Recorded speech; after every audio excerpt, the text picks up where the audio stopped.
In the bustling city of London, where fog rolled like silent ghosts between tall buildings and lamps flickered in the winter wind, lived a man named Ebenezer Scrooge. He was as cold as the snow that covered the streets, not because he lacked a coat, but because he lacked warmth in his heart. His face was sharp, his eyes narrow, and his words even sharper. People crossed the street to avoid greeting him. Scrooge ran a small accounting firm called Scrooge Marley, named after his late business partner, Jacob Marley. Marley had died 7 years ago to the day, on Christmas Eve, a date Scrooge remembered only because it was bad for business. Bah! Humbug! Christmas Eve was a particularly busy day. While people laughed and hurried to finish shopping, Scrooge sat in his cold, dim office counting coins. Christmas. Bah! Humbug! He muttered, slamming his ledger shut. His clerk, Bob Cratchit, sat shivering nearby, trying to warm his hands over a candle flame. The office had only one coal for heat because Scrooge said extra coal was a waste of profit. "Sir," Bob said softly, "tomorrow is Christmas Day. May I have the day off to spend with my family?" Scrooge glared. "A day off? To sit around and do nothing. And who will pay for that? Me." "It's only once a year, sir," Bob pleaded. "Fine," Scrooge snapped. "But be here earlier the next morning." "Christmas, what nonsense." As Bob packed up, Scrooge's cheerful nephew, Fred, burst in with a big grin. "Merry Christmas, Uncle," Fred said brightly. "Bah! Humbug!" Scrooge barked. "What right have you to be merry? You're poor enough. And what right have you to be miserable?" Fred replied kindly. "You're rich enough. Christmas is just an excuse to spend money and waste time." Scrooge grumbled. Fred laughed. "Oh, Uncle, you're missing the joy. Christmas isn't about money. It's about love, generosity, and being kind. Keep your cheer to yourself," Scrooge said, turning away. Fred sighed, but smiled anyway. "Merry Christmas, Uncle. I'll keep my cheer and my kindness, even for you." The Ghost of Marley. That night, Scrooge returned to his lonely, dark house. It was large but empty, echoing with silence. He sat by a flickering fire, eating a simple bowl of soup, when suddenly, clang!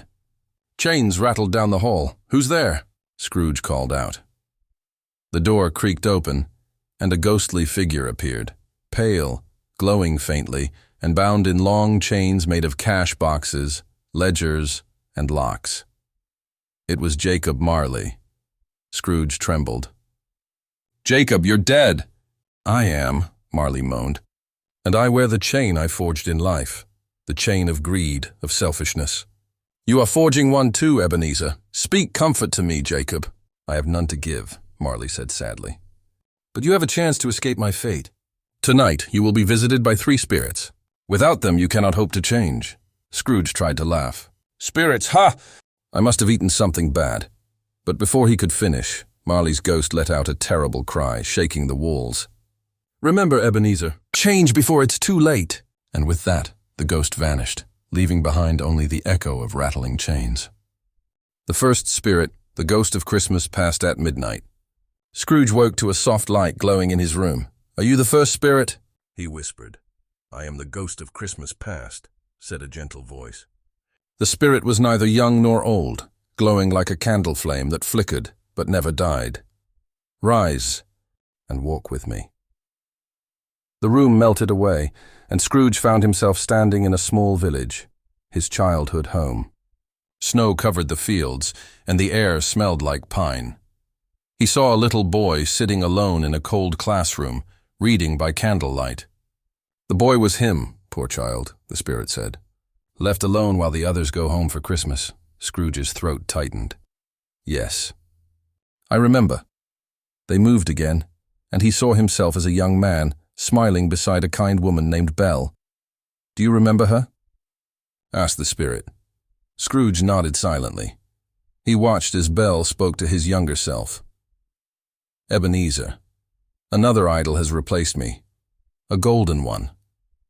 "You care more for money than for love. I seek security," the young Scrooge had replied. "You fear poverty so much," she said softly. "You've forgotten joy." And she walked away.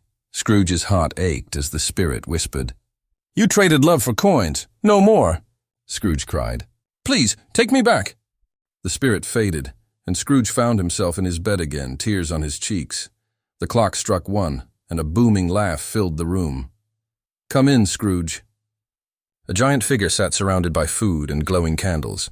He wore a green robe trimmed with fur, the ghost of Christmas present. Look upon me. I show you what Christmas means today. They stepped into the bustling city. People were smiling, laughing, helping one another. Children sang carols. The air was full of warmth. Do you see, Scrooge? Said the spirit. Happiness comes not from wealth, but from giving. They entered Bob Cratchit's small house. Inside, Bob's wife cooked dinner while their children laughed. At the table sat Tiny Tim, a fragile boy with a crutch and a bright smile. Merry Christmas, everyone, Bob said joyfully, though the food was simple. And God bless us, everyone. Tiny Tim added. Scrooge's eyes softened. Spirit, will the boy live? The spirit's face grew sad. I see an empty chair by the fireplace and a crutch without an owner. Unless something changes. No, Scrooge cried. Say he will live. If these shadows remain unaltered, said the spirit, he will die. The spirit then showed Scrooge people celebrating, families sharing food, neighbors visiting one another, all filled with love. Even Fred, Scrooge's nephew, toasted to his uncle. Here's to Uncle Scrooge, a hard man, but maybe not beyond hope. Scrooge's heart twisted. He turned to the spirit. Why do they toast to me when I've been nothing but cruel? Because kindness, even unreturned, has its own reward, said the spirit. Slowly, the spirit's light dimmed. My time grows short. Spirit, Scrooge whispered, don't go. I have learned much. But the spirit was gone. Darkness swallowed the room. A tall, silent figure appeared, cloaked in black, the ghost of Christmas yet to come. Scrooge trembled. I fear you more than the others, but I must learn. The spirit said nothing. Instead, it pointed one long finger toward the city streets. They saw businessmen talking. So, old Scrooge is dead, eh? Said one man. Good riddance. No one will miss him, said another. Scrooge's blood ran cold. Who are they speaking of? He asked, though he already knew. The spirit pointed again, to a lonely graveyard. Snow fell silently over a single tombstone. Scrooge knelt and brushed away the frost. His name glared back at him. Ebenezer Scrooge. No spirit! He cried. This cannot be my end. I am not the man I was. I will honor Christmas in my heart and keep it all the year. Tell me I may yet change the future. But the spirit said nothing, only raised its hand higher until Scrooge fell to his knees in tears. Then everything went black. When Scrooge opened his eyes, sunlight poured through the curtains. Bells rang joyfully outside. It's Christmas Day, he gasped. The spirits did it all in one night. He jumped from bed, laughing and crying at once. He hadn't laughed in years. Boy, he shouted out the window to a child passing by. What day is it? Why, it's Christmas Day, sir. Wonderful. Run to the butcher's and buy the biggest turkey they have. Bring it to Bob Cratchit's house, and here's gold to pay for it. The boy ran off, cheering. Scrooge dressed in his best clothes and stepped into the street. He smiled, really smiled, at everyone he passed. Merry Christmas, he said to strangers. People stared, then smiled back. He went to his nephew Fred's house and knocked timidly. Uncle Scrooge, Fred said in surprise. May I come in? Scrooge said, his voice trembling. If you'll have me, Fred grinned. Of course. Your family. That day Scrooge laughed, ate, and celebrated more than he had in all his life. The next morning, Bob Cratchit arrived early, only to find Scrooge already there, pretending to be angry. You're late, Scrooge said sternly. I beg your pardon, sir, Bob stammered. Scrooge's face broke into a smile. I'm not going to stand for this any longer. Therefore, I'm giving you a raise. Bob's mouth fell open. Buy more coal, Bob. Make your house warm. And take care of that fine boy, Tiny Tim. Bob could only whisper, Thank you, sir. Scrooge became a second father to Tiny Tim, who did not die. His kindness helped the Cratchit family flourish. And as the years passed, people said there was no one in all of London more generous, more cheerful, or more beloved than Ebenezer Scrooge. Moral: it's never too late to change and show kindness. Scrooge's heart, once as hard as stone, had melted into gold. Not the kind kept in vaults, but the kind that glows in the heart. He kept Christmas alive every day, with laughter, compassion, and love.